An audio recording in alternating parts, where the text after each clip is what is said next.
We're just going to use the dot torture that we provide here. The point of the drill is to engage 3 targets, 4 rounds each, moving in either a sweeping motion or starting from one location and working the reverse order. So what it's going to look like when my assistant demos it, it's going to be 2 rounds to the first target, 2 rounds for the second target, 4 rounds to the third target, and working the exact opposite order back. All right, shooter, do you understand the course of fire? All right, shooter indicates ready. Shooter, stand by.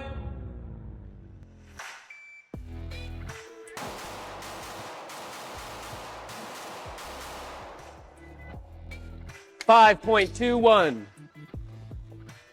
Dropped one. It's way better than me. Remember, guys, if you're not dropping shots, you're not trying hard enough. Looking cool is half the battle. What's the point of looking cool if you can't actually hit the target?